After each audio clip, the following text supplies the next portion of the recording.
I'm just, I'm proud of these guys. They're two great people, great representation of our program, of course, but they're just a great representation of their family and their family name. And, if all of the guys were like these two, coaching would really be easy. And but they've blessed our program. I hope we bless them. I do wish them the best. I'm truly excited for them. Yeah, also. Our fans, great fans. You know what I mean? It's like a dream come true. Come here to play for 92,000, running out of the stadium and having them cheer for you guys, for all of us. Really meant a lot. They're great fans, the best in the world. I also thank my family for being here for me, supporting me, for whatever I want to do. My grandma, my mom. Really means a lot to have you guys in my corner. And, I just love you guys so much. And I think the toughest part is probably leaving my teammates. Some great memories we had here. I think friends that we're gonna have for the rest of our lives. And it was really tough leaving my teammates, and it's best of luck to them. And we know they'll make the Georgia Nation proud. It's the best place to play. The greatest coaches in the world. The strength staff gets you ready and prepared each and every week to play a tough physical game. We have the best in the world also. It was just really tough, and I'm just happy to be a part of this whole phenomenon. I don't really have much to follow that. That was great, but I kind of was in the same situation. Was kind of, really pondering before the game, and then I remember after the game I got pretty emotional thinking about, what I was going to do.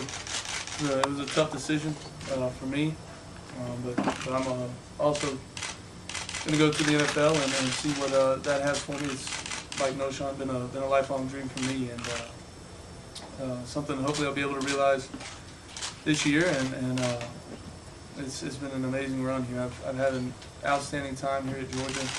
There's no better place for me to go to school for really anybody, I think. And Knowshon and I are both from a long ways away, and the way that the coaches treat you and the fans and the people of this town, it makes it feel like home. And I've never really been homesick while I'm here, and it's a great place to play, to live, to go to school. There's no better place in the country, and this program's done a lot for me and Knowshon, I know, and not only on the football field, but being able to follow a guy like Coach Rick, a man that leads the way it's supposed to be led, and lives his life on the field and off the field the way it's supposed to be done. And I had a outstanding position coach and offensive coordinator in Coach Bobo. I owe a lot to him. Well, I don't know who'll start that game, but I know right now that Joe Cox is #1 on the depth chart. Somebody's going to have to knock Joe, out of the box. The way I see it right now, I think Coach Bobo would say the same thing. Joe absolutely understands our system very well. He's a very accurate passer. He's similar in DJ Shockley in that even though he wasn't a starter, he's one of the leaders of our football team. Shock was able to take on a leadership role without really being the starter. And I think Joe has those same types of abilities. Do you feel you're as prepared as you could be to brace yourself after losing 2 players in Well,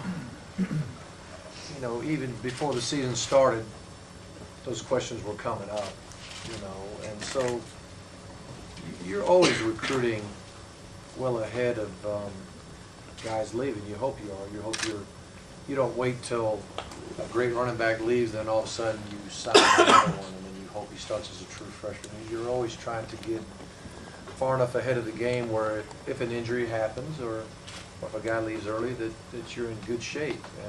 And I feel like we are in very good shape. Knowshon was a veteran tailback for us. He's a sophomore. Of course, that's my fault for redshirting him, but that's a whole year's worth of hits you need to take care of. So.